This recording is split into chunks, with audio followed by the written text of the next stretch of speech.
Sometimes the wrong send button doesn't ruin your life, it rewrites it completely. The cursor blinked like a countdown. Emily Carter stared at the screen in her tiny apartment, the hum of an old refrigerator filling the silence. Her fingers hovered over the trackpad. Her rent was 3 days overdue. Her inbox was a graveyard of rejection emails, and the manuscript in front of her, the one she had spent 2 years pouring her soul into, felt like her last breath, the last letter. She whispered under her breath her mom's name, sitting quietly in the dedication line like a promise she hadn't kept yet. Her chest tightened. She checked the email address one more time, or at least she thought she did. Then she hit send. The whoosh was soft, almost meaningless, but it echoed louder than anything in the room. She exhaled a shaky breath, forcing herself to believe something had changed, even if she didn't know what. Across the city, 27 floors above, a skyline glowing in cold glass reflections. Alexander Reed didn't believe in accidents. His world ran on precision, contracts, numbers, decisions that cut clean and fast. He stood in his office, jacket off, sleeves rolled just enough to look human,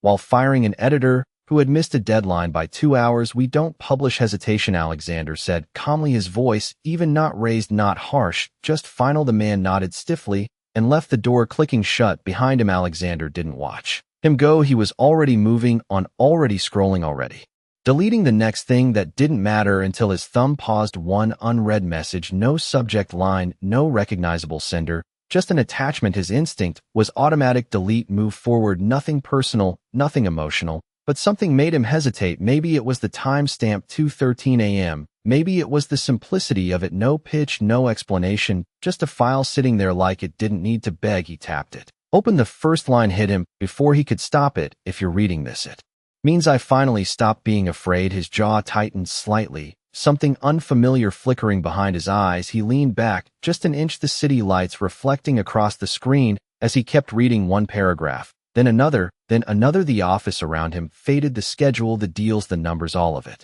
dissolving into something quieter, something slower, something real. And for the first time in years, Alexander Reed didn't feel in control. He felt pulled.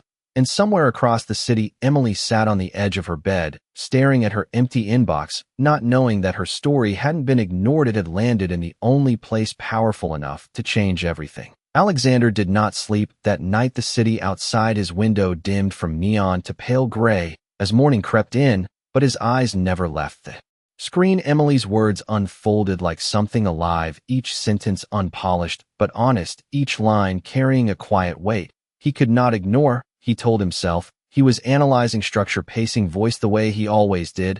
But this was different. This was not business. This was something that made him pause on certain lines, reread them, feel them.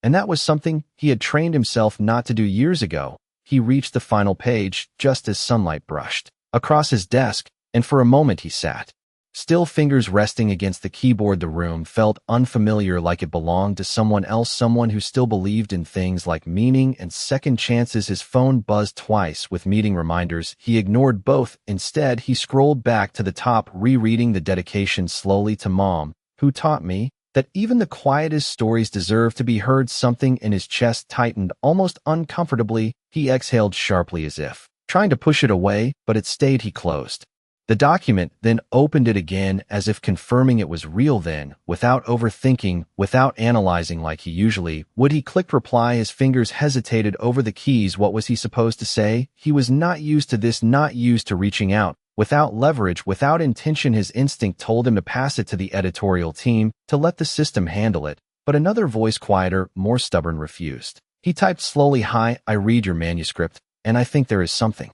Here's something real. I would like to talk more if you are open to it. Noah." He stared at the name for a second. It was simple, safe, anonymous. He hit send before he could change his mind and leaned back, running a hand through his hair as if he had just done something irreversible. Across the city, Emily woke to the faint buzz of her phone, her eyes still heavy, her body aching from another restless night. She did not expect anything, she never did anymore, but something made her reach for it anyway. She unlocked the screen and froze. One new email. Her breath caught slightly as she opened it, her eyes scanning the words once, then again, just to be sure it was not a mistake. Her heart started beating faster, not the anxious kind she had grown used to, but something lighter, something dangerous. Hope. She sat up quickly, pulling her blanket around her, as if grounding herself. This was not a rejection. This was not silence. This was someone reading her words, and seeing something in them, she whispered the name Noah, like it might disappear if she said it too loud. Her fingers trembled as she typed back,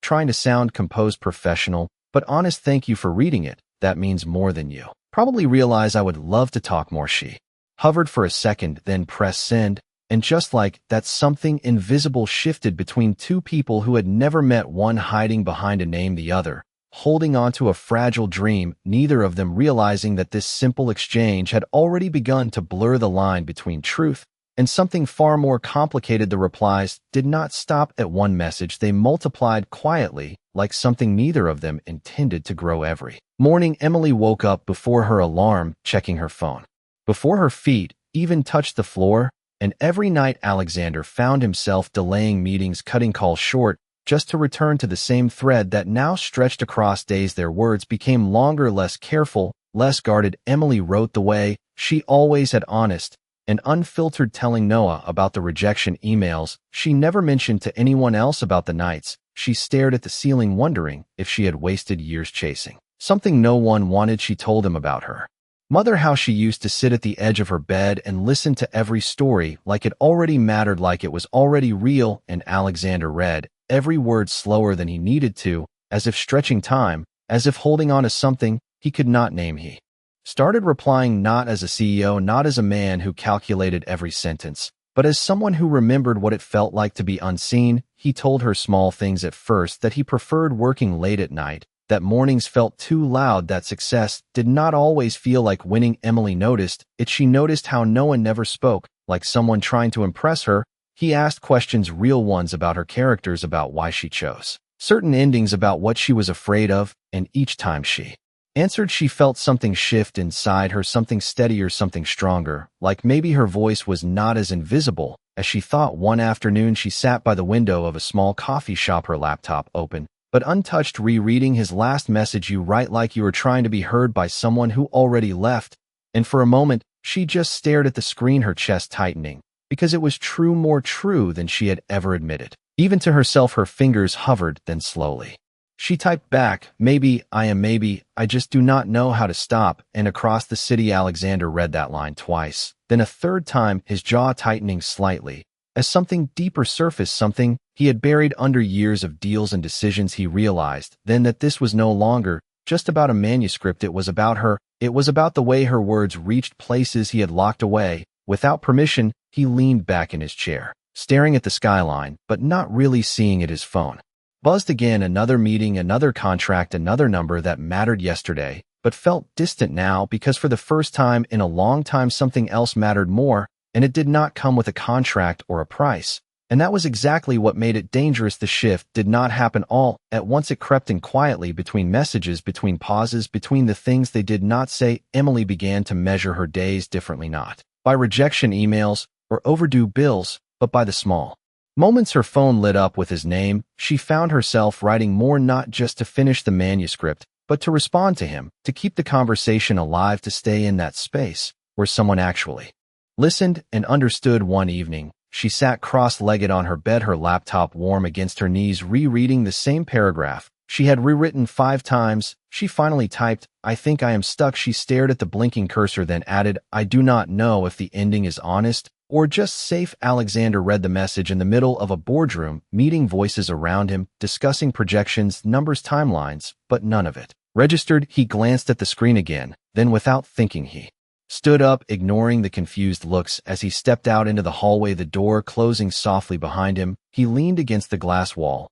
and typed back quickly, safe is easier, honest is what people remember. Emily read his reply almost instantly, her lips pressing together as she let the words settle. She typed back, but what if honest hurts? What if it is too much? There was a pause, longer than usual, and for the first time she wondered if she had crossed a line, if she had asked something too personal, something that did not belong in a professional exchange. Across the city, Alexander stared at the message, his reflection faint in the glass beside him. What if it hurts? He repeated quietly to himself, as if the words were not just hers, but his too. His thumb hovered over the screen. Then he typed slowly, maybe it is supposed to, maybe that is the point. Emily exhaled softly as she read it, something in her chest loosening, something she had been holding on to for too long. She looked back at her Manuscript scrolling to the final chapter, the one. She kept avoiding the one that felt too close to something real. Her fingers moved before she could overthink it. She started rewriting, not carefully, not safely, but honestly, words pouring out faster than she could control.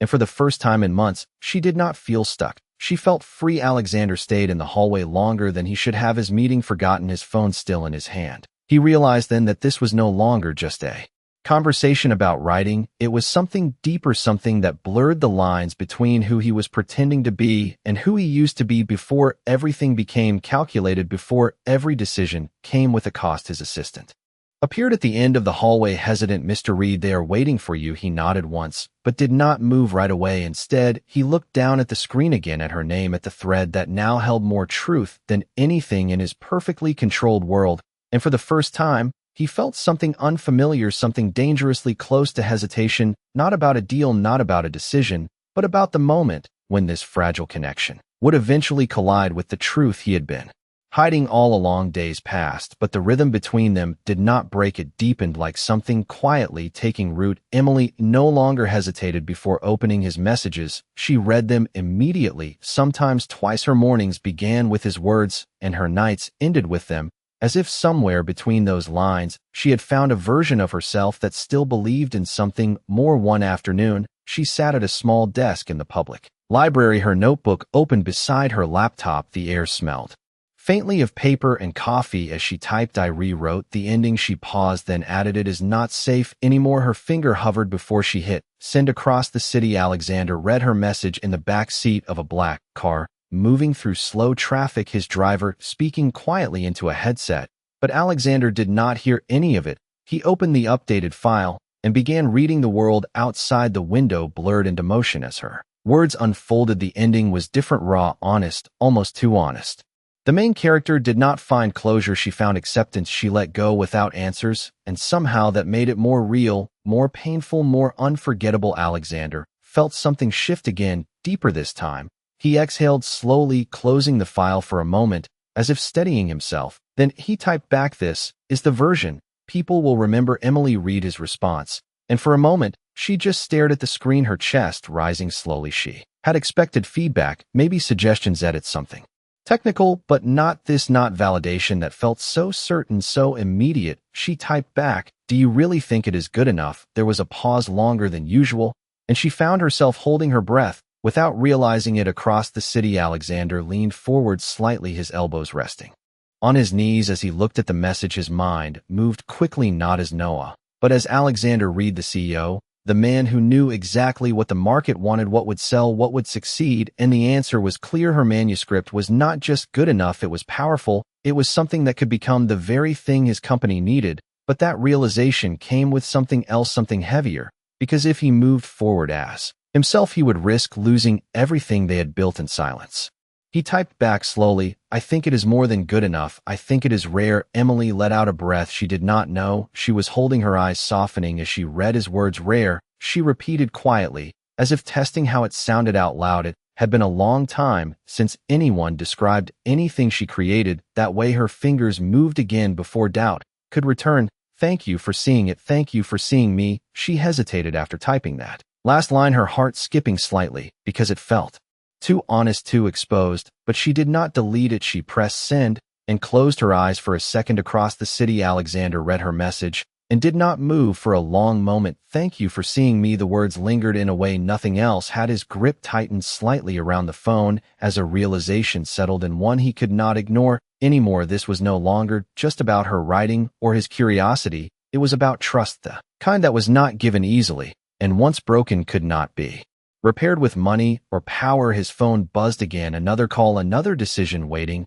But for the first time, he did not answer immediately. Instead, he stared at her message, knowing that the longer he stayed silent about who he really was, the deeper the fall would be. When the truth finally surfaced, the silence between messages began to stretch, not because they had nothing to say, but because what they wanted to say was becoming harder to hide. Emily noticed at first the way his replies came a little later than before, the way his words felt more careful, as if he was choosing them instead of letting them flow. One evening, she sat by her window, the city outside dim and quiet, her laptop glowing softly against the dark. She typed slowly, "Are you still there?" She almost deleted it. It sounded too simple, too vulnerable. But she sent it anyway. Across the city, Alexander stared at the message longer than he should have. Are you still there? It was a question that felt bigger than it looked, because the answer was not just yes or no. It was everything in between, everything he had not told her, everything he had chosen to keep hidden. He leaned back in his chair.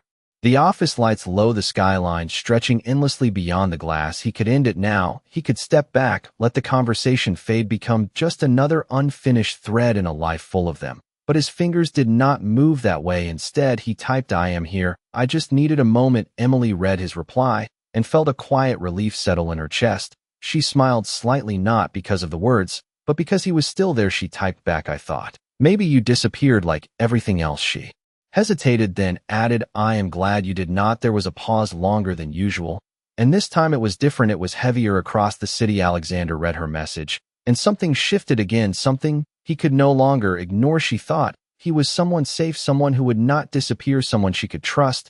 And the truth was, he had already built that trust on something fragile, something incomplete. His phone buzzed again, but he ignored it. His attention locked on the screen. He typed, "Slowly, Emily, there is something I should probably tell you." His finger hovered over the send button, his reflection staring back at him, faint in the glass. For a second, he almost pressed it, almost chose honesty, almost stepped out of the shadow he had created. But then another thought surfaced, sharp and immediate. What happens after? What happens when she knows who you really are? What happens when she realizes every word, every moment was built on a name that was not yours? His hand tightened slightly, and instead of sending the message, he deleted it line by line, the truth disappearing as quickly as it came. He typed again, simpler, safer, "I think you are stronger than you give yourself credit for." Emily read the new message, and something inside her shifted, not in a dramatic way, not enough to break anything, but enough to notice. She stared at the screen for a moment, longer than usual, her fingers resting still, as if waiting for something more that never came. She nodded softly to herself, even though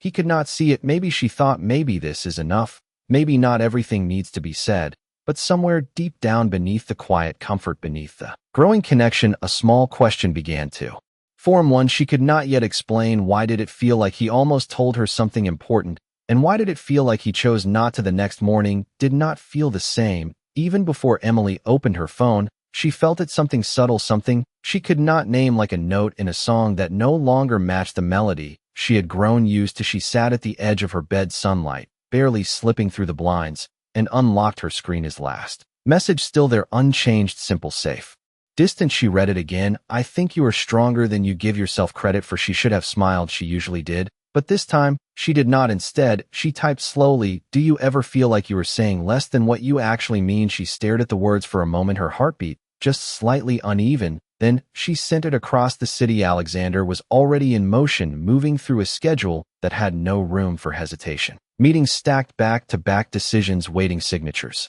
required. But even as he spoke, even as he nodded, even as he performed the version of himself the world expected, his mind stayed somewhere else. His phone buzzed once on the table beside him. He glanced down briefly and saw her name. His chest tightened in a way he could not ignore. He excused himself mid-conversation, stepping out into the hallway. Again, the same glass walls, the same quiet space that had become his refuge. He opened her message and read it once, then again. "Do you ever feel like you are saying less than what you actually mean?" He let out a slow breath, because the answer was yes. The answer had always been yes, but the truth behind it was not something he could send in a message, not without breaking something that had taken days to build. He leaned his head back against the glass, closing his eyes for a second, then typed carefully, "Sometimes words are not the hard part, it is everything behind them." Emily read the reply and felt that same shift again, stronger this time. Her fingers tightened slightly around her phone as she read it again. "Something behind them," she repeated quietly, as if trying to understand what he was not saying. She typed back, "Then why hold it back?" Another pause, longer, heavier, and this time she did not look away from the screen. She waited. Across the city, Alexander stared at the message, his jaw tightening slightly, because she was getting closer, not to the truth itself, but to the space around it, the part that made everything fragile. He could feel at the moment approaching the point where silence would no longer be enough to protect what they had. He typed and deleted 3 different replies, none of them right, none of them honest enough. And finally, he sent something that felt like neither, because sometimes saying it changes everything. Emily read the message, and this time she did not respond right away. She set her phone down slowly, her eyes fixed on nothing for a moment, because she understood what he meant more than she wanted to admit. She had done the same thing in her own life, held back truths that felt too big, too final, too risky to say out loud. But this was different. This was not just her story anymore. This was something shared, something built together, even if it existed only in words. And for the first time, she wondered not just who he was, but who he was not telling her he was. And that question did not fade, it stayed quiet, but present like a shadow, just beginning to take shape. The distance between them did not grow all at once. It unfolded slowly, like a quiet unraveling. Emily still wrote every day, still opened her laptop, still shaped sentences into something meaningful, but now there was a second layer beneath it all, a quiet awareness that something was missing, something just out of reach. She found herself rereading their messages, not for the words, but for what was not there, the pauses, the careful phrasing, the moments where he seemed to step back instead of forward. One evening, she sat at her usual spot in the corner of the coffee shop, the same chipped mug in front of her, long gone cold, her laptop open to a blank page. She typed his name, Noah, then stopped, her fingers resting still, as if waiting for something to guide them. Instead, she opened a new message and wrote something different. Can I ask you something real? She did not send it right away. She stared at the words, her heart beating just a little faster, because she knew this was not about writing anymore. Across the city, Alexander stood in front of a glass wall, overlooking a conference room filled with people waiting for his decision, a new project, a major release, something that should have demanded his full attention. But his focus was elsewhere, his phone in his hand, her name on the screen. He read the message once, then again. Can I ask you something real? The words felt heavier than they should have, because he knew what real meant.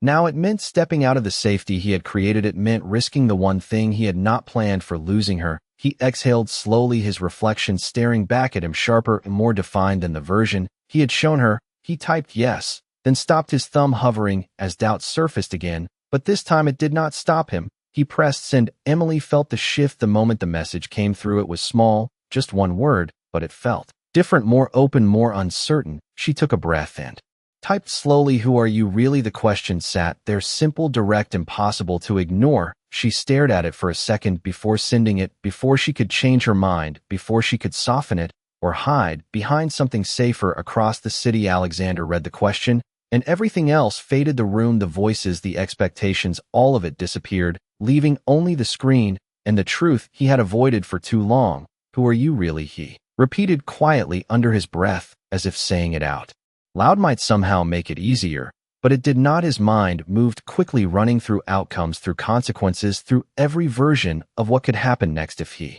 told her the truth, everything would change. If he did not, he would lose her anyway. Just more slowly, more quietly, he leaned forward, placing his hand against the glass, his reflection staring back at him, no longer divided, no longer hidden. He closed his eyes for a brief moment, then opened them again, and for the first time since this began, he did not reach for a safe answer. He did not type something careful or incomplete. Instead, he began to write the truth word by word, knowing that once he sent it, there would be no going back. The words sat on his screen longer than anything he had written before, not because they were difficult to type, but because they were impossible to take back. Once sent, Alexander stared at the message, the blinking cursor waiting at the end of a sentence that had already changed everything. I am not who you think I am, he had written, and then paused. His reflection in the glass looked unfamiliar, not the composed CEO, not the controlled version of himself, but something more exposed, something closer to the man he had been before. Everything became measured and distant. His thumb hovered over the send button as doubt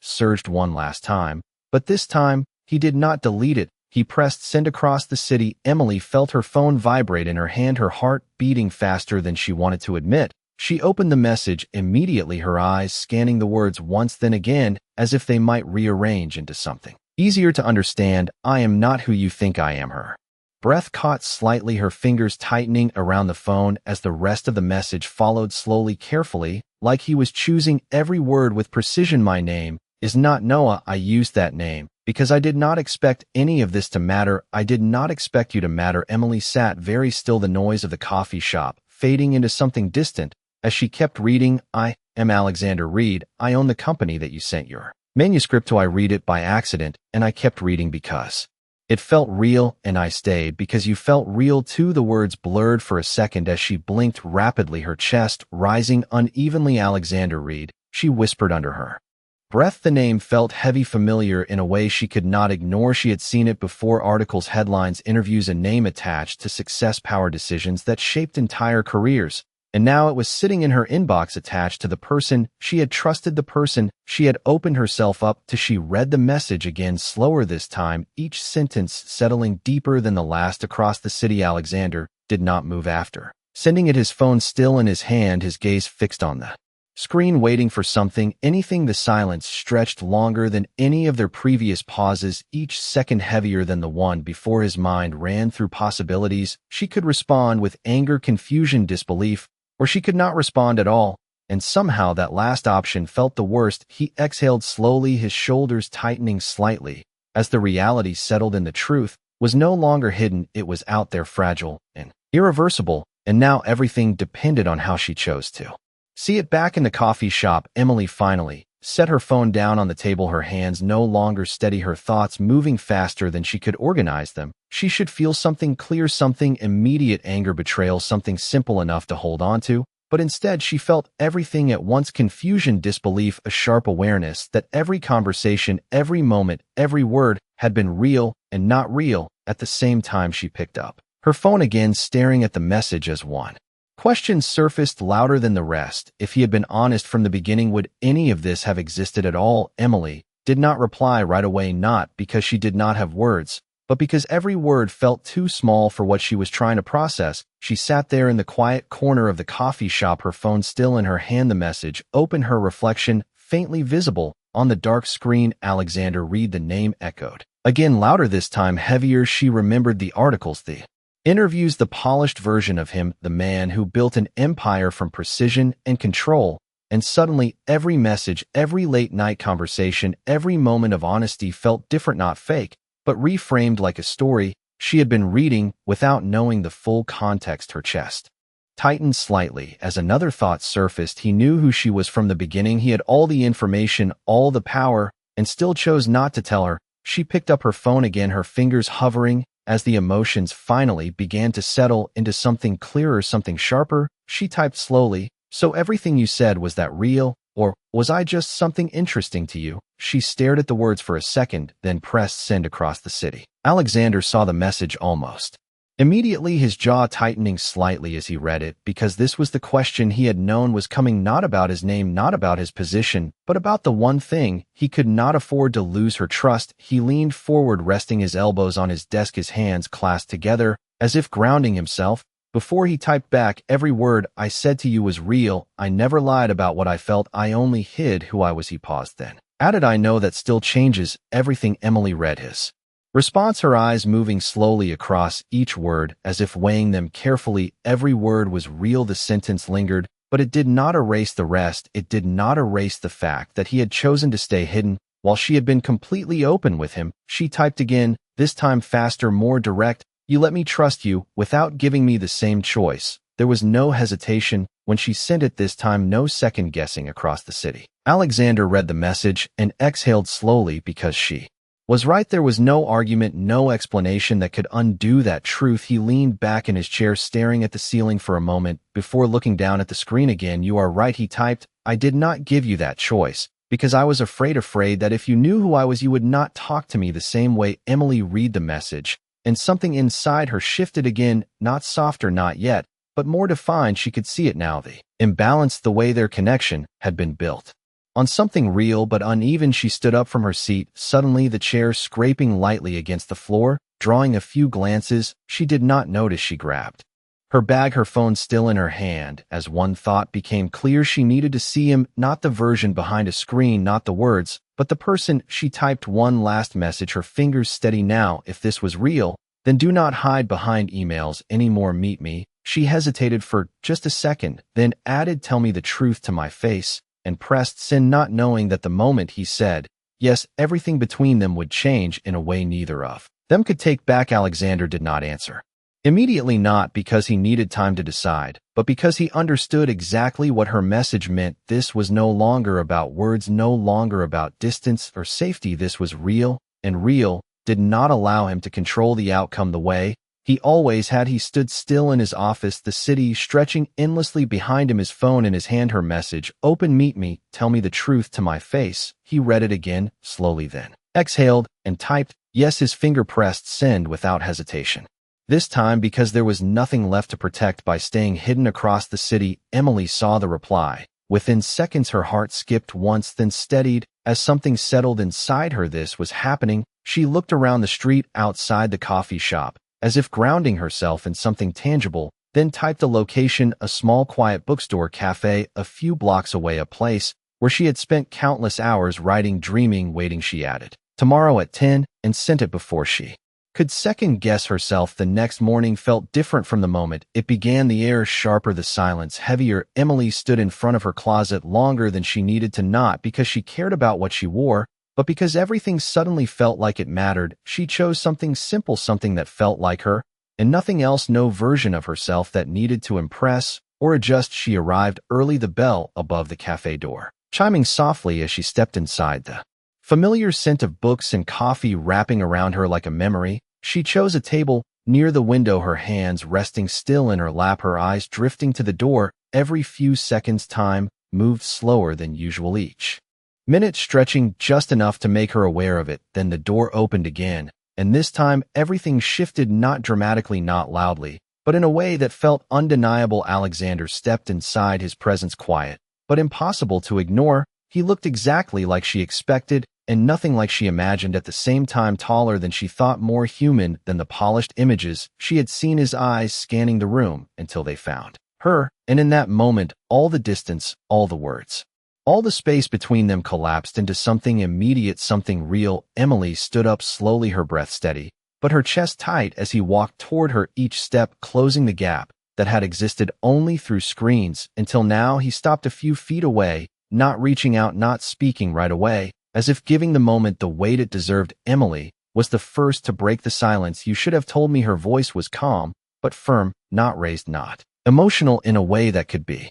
dismissed, just honest. Alexander nodded, once his expression steady. I know. His voice lower than she expected, less controlled, more real. She held his gaze, searching for something, anything that matched the person she had been talking to all this time, and she saw it not in the way he stood or the way he looked, but in the hesitation in the space between his words. Why did you not? She asked quietly, and this time there was no screen, no delay, no distance, just the truth standing between them, waiting to be spoken. Alexander did not look away when she asked the question. He had rehearsed answers in his mind on the drive over, versions that sounded reasonable, controlled, safe, but standing in front of her, none of them felt right, none of them felt honest enough. He exhaled slowly, his shoulders lowering just slightly, as if letting go of something he had been holding for too long. Because I knew the moment you saw me as Alexander Reed, everything would change, he said quietly, not defensive, not distant, just direct. Emily watched him closely, her eyes steady, her expression unreadable. And it did change, she replied, her voice calm,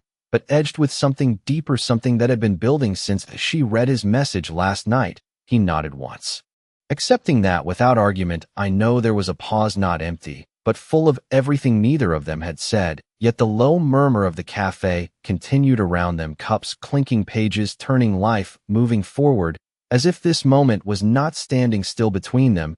You should have let me decide, that she said finally, her fingers tightening slightly against the edge of the table. Because you decided for me. Alexander's jaw tightened subtly, not from anger, but from recognition. She was right again. And this time there was no way around it. I did, he admitted. I chose the version of me that you would talk to, not the one you might walk away from. Emily let out a quiet breath, her gaze dropping for just a second before lifting again. And that is exactly why it feels different now, she said softly, not weaker, not broken, but different. He stepped a little closer, not enough to close the space between them, but enough to show he was not retreating. It does not change what I felt, he said. It does not change what I feel now. Emily held his gaze, searching for something beyond the words, something that matched the person she had trusted in those messages. And for a moment, she saw it, not in his confidence, not in his presence, but in the hesitation, in the way he did not try to control the moment or fix it. She looked down briefly, then reached into her bag, pulling out a printed copy of her manuscript, the edges slightly worn from being carried around. She placed it on the table between them. This is what you "Red," she said, "this is what you said was real." He nodded, his eyes dropping to the pages, then back to her. It is. She tapped lightly on the cover, then looked at him again.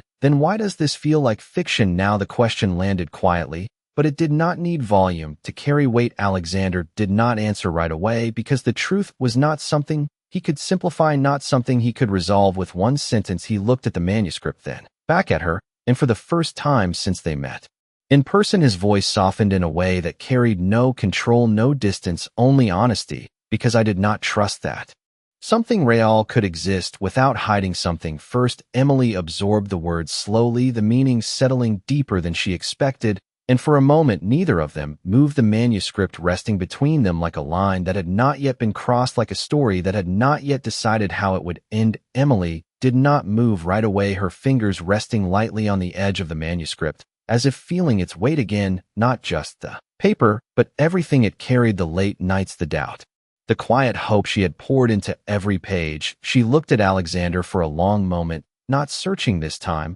not trying to find something hidden, but simply seeing him as he was standing there, without the distance of a screen, without the safety of words carefully chosen. "I wrote that ending because I thought letting go was the only honest thing left," she said softly, her voice steady but quieter now. Alexander listened without interrupting, his gaze fixed on her, as if every word mattered more than anything else in the room. She continued, "I thought some things are not meant to be held on to if they start the wrong way." He felt that land. He did not look away because he knew exactly what she meant. He nodded slightly, not in agreement, but in understanding. "Then maybe your story is not finished yet," he said, his voice low but certain. Emily let out a small breath, almost a quiet laugh. "But without humor, you are not in my story," she replied gently. But there was no edge to it anymore, no sharpness, just truth. "You are in it because of a mistake." He took that in without flinching, without trying to correct it, because that was how this started. That was what made it real in a way neither of them planned. "I know," he said, "and I cannot change that.